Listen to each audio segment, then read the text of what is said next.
won't be able to blame anybody else. Right. I can't. Well, I could because she would have put it up there. But so, the YouTube, which is the Home Team 512, they need to reach out to you on the Facebook. And that's the Home Team 512 there. I made it very simple for us. But if they really want to get a hold of you, can get a hold of you on Facebook as well. Yeah. No. Maybe. I don't know. Okay. So this segment is about money. We are definitely going into Mr. Powell, the rates, CPI, and all that sort of stuff. Okay, good. Okay. Hello, Austin, Texas. You're listening to the Home Team with Troy and Wyatt, where we bring sports and money together for your education and entertainment. If you have any questions about anything we say today, please reach out to me at loansfromtroy.com or give me a call at 855-299-HOME. And as always, this segment is brought to you by Security National Mortgage, where we turn houses into homes by financing your American dream. And you can also reach out to the Wyatt. The Wyatt? Yeah, and that's on the Facebook, which is the Home Team 512. This will also be up on the YouTube. Okay. And even the website. All right. The podcast is on the website. Lots of these. Yeah, so there's a lot of places to find it. All right. So you can just Google the Home Team 512. Very important, the 512. I agree. Yes, because if not... And they always looked up this radio show. You just Google News Talk 1370, the Home Team, and they'll see your pretty little face pop up. Because it's the right choice. And it's the right choice. And it'll have all our old radio shows logged in there. So, obviously not today, but next week starting they'll have today's as well. So if you miss anything and you want to get back and show anybody what you've heard here today and you want somebody else to listen to it, you can always get it on the website. Yeah, and so this segment, it would be the money segment. Money. Money. You don't like money, do you? I like the concept of money. It's very, I think it's misunderstood, and I think that's kind of... Unfortunately, we need it to survive. Yes. Right? Well, there's more to it than that, Money can work for you, but right now, most people work for money. Right. Well, and that's everybody. Yeah. Everybody. And it's just misunderstanding. I mean, we've done the numbers in the past. If you save $400 a month, $400, okay? Yeah. A month at 25 until you retire, you'll retire a millionaire. Okay? Right. And that's at just plain old-fashioned 6% interest. Compound. But like you said, you might have to, instead of buying that Gatorade, get the Gatorade powder. The creative things you have to do. I loved it when your son was on the air with us. He's like, oh, yeah. He'd get empty Gatorade bottles and then fill them up with the Gatorade powder and save. It seems simple, but every little thing you do gets you closer to $200. Saves you $50 a weekend on a baseball weekend. So you can't do 400. 200 is good. Yeah. Right? Yeah. Anything's good. Yeah. $50 is good until you can you can kind of curb your spending appetite to where you can get up to $400. And I highly recommend the Rich Dad Poor Dad by Dave Kiyosaki. He definitely talks about how paying yourself first is the most important thing you do. Right. Paying yourself first. Living out of debt and And when I say that, I'm talking about credit cards. Asset debt is okay. Land, homes, things that appreciate in value. Asset debt is okay. Jet skis. No. Oh, no? I don't think so. I'm just kidding. I'd have to do the numbers, but no. Those are the last things you want to buy if you're trying to save money. Well, I know that the two happiest days of a boat owner's life is the day he buys it and the day he sells. And I've been a boat owner, and it's so... Very true. Rent it. Yes. And aquaholics.com. Reach out to Mike Nitz and rent a boat instead. Trust me. And that's just a free shout out because he's a buddy of mine and I've done it. But it sounds expensive, really. When you think about those kinds of things. But if you put the numbers to it, and how many times you actually use a boat, storage, repairing twice a year, and all the cleaning and dock fees if you have it docked, or dry dock if you dry dock it, or gas if you haul it, rent it. Yeah. Even if it's $500 an hour, rent it. Yeah. You go rent it one day is what it would cost you to own it for a month. Yeah. Okay. But you're literally going to rent it. You're going to use it 6 times a year. I said literally. My wife would be so mad at me. Oh, they have 6 times a year. So you pay for it. You get 6 months of the year free. Right. And also hassle free because there's the mental anguish of having to deal with all that too. Yeah. Expenses. Take care of your expenses. Most people don't. First thing you got to do is you got to budget. You got to write your budget down. You got to write down everything you spend. And I learned that from Darren Hardy. And I had a little notepad and I had to write down everything I spent. And I will tell you, by the end of the month, I would not buy things because I just didn't want to get the the little book back out of the car. Right. Like, oh, I left it in the car. I'm like, well, I'm not buying anything. I just wouldn't buy anything. I just didn't want to go through the hassle of writing everything down. So I just saved money just because I had to write it down. Those are the things that you can do. And so by doing that, by investing in, is very important. Because right now, make no mistake, savings accounts are paying 5%. Really? Savings accounts, just plain old regular savings accounts, are paying 5% on your money. So yeah, it was been paying 0.9 for 10 years. Now all of a sudden it's paying 5%. That's good money on your money. And with the new numbers, the PCE, that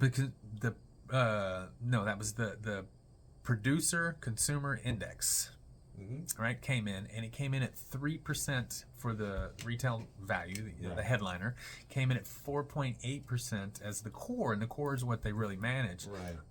Month over month was 0.2. So if you take that, and if from now on it doesn't change, we're at 2.4% core inflation moving forward, which is the number that they want. So things aren't bad, but you were talking earlier, and we talked last week a little bit about what the government's doing. Yes. And things are kind of looking up on the mortgage side, and I saw that interest rates came down. They have fallen dramatically. Now, what's happening? Is that going to change with the new? So no, this is one of those times. So the Fed rate and the mortgage rates are not coinciding. They do not. However, one is a leading indicator. Right? And it drags, right? Typically. But at this point, we have the real indicator that hurts mortgage rates is inflation. And I apologize to interrupt you, but you always say, so one can lead the other, or one always leads the other? Can. And so mortgage rates can lead the interest rate? Well, the Fed can lead the mortgage rates. And not the opposite. Well, mortgage rates really act independent. They follow the Fed rate. So they follow. Right. So if the Fed rate goes down, it'll follow it down, but it's not. It has nothing to do with it. It's because inflation. The Fed rate goes down when inflation goes down. Just want to clarify that. Yeah, and so they're both. So the Fed rate's going up because inflation's been up, right? Okay. Well, now inflation's going down, but the Fed rate at the end of July is still going to go up one more click. Well, mortgages are. Why are they doing that? Whatever. Because they want to. So imagine this is the best way I can explain it. They're just twisting it. They stuck it in. Now they want to twist it. That's how I feel, but that's not. In their mindset, they are in the woods and they are camping and they have had a great time, and they are now putting out the fire. I always love your analogy. Right? They're putting out the fire before they go home. Right? And they want to make sure that every amber is out before they leave. Right? And so you and I, we look around, fire's out, time to go, right? Yeah. They're like, no, there could be some embers over here. Let's go ahead and throw another quarter basis point on that fire. No, they're digging it up, and then they're paying for a dump truck to come pick it up and haul the ashes out. But that's their concept. They just want to make sure the fire of inflation is completely squelched. Okay. Right? So they're going to go ahead and jam it up one more time, but it's going to go up. But mortgages are based off of inflation, and the inflation data is going down and going down fast, right? You're pretty secure that mortgage rates are coming down. That's good. Right? Yeah, they got up to they got up to 8% for a tick like last. Yeah, if you go to Google and you type in average mortgage rate in Texas, yesterday or I did it, and it was 8.033. So really, that was pretty painful to look at that. Now they'll be down in like that, so they'll be back down to the low 7s, high 6s pretty quick. And once you get in the mid 6s, the economy can move again. So that's a good thing about that. But that's what's going on, is that the Fed feels that there's a little bit more opportunity for inflation to go up, so they want to add one more quarter basis point, and I feel that this is the proverbial straw. But we'll know. We won't, I think it's a little too much. I think they should just let it ride out and then maybe look at it in September and see if they need to raise it a quarter instead of raising it now. Because inflation's coming down, right? Jobs are going down. Unemployment's going up. So, all the data all the things they've wanted to do, they're happening. So they don't have to, it's like the old adage, kicking someone when they're down. The economy's down. Yeah. And they just want to kick it one more time just to make sure. Mm-hmm. Yeah. That's kind of what's going on. Hurts to hear, but it is what it is. It's when we started too late, because the Fed thought it was a transitory inflation, and Right. so they were like 4 months late to the party. So once they looked up and inflation was out of control, there was only one way to fix it, and it was a painful way. A brutal path. Yeah. They could have just edged it up. If they had edged it up, They're trying to just rip the Band-Aid off. well, they don't have a choice. If they didn't do it fast, it was not going to happen at all. I mean, if they'd have gone slow when they started, it would have been over. It would have been too late. So, but we wouldn't have probably lost those 4 big banks if they had been it slower, because what happens is they moved it up so fast. Banks have investments, and they have investments of 6 or 12 months. So they're locked into these 1% income things, because that was paying good money back then. 1.5% was good money 18 months ago. Right. Well, now all of a sudden the prime's at 5 before they get in 90 to 120 days, and they're only earning 1. They're losing 4% every day. So that's kind of what happened, because they had to do it so fast. But if it's just those 4 big banks, and that's the only true banking failure that we have, then we got lucky. Yeah. I mean, I don't know if Mr. Powell would agree with that being luck, but that's my opinion. Or all those bank owners and bank employees.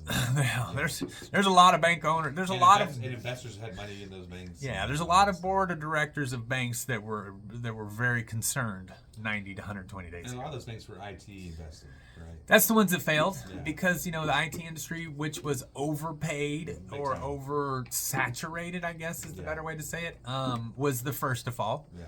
There are a lot of people that were, you got to think an IT person was making like 60 grand 3 years ago. They're making like 200 grand. Well, now all of a sudden they just laid everybody off, and they're rehiring them all back at that 60, 80, $100,000 window instead of that, 150, 250, because, Right. and that's what's happening. They're resetting the market, Right.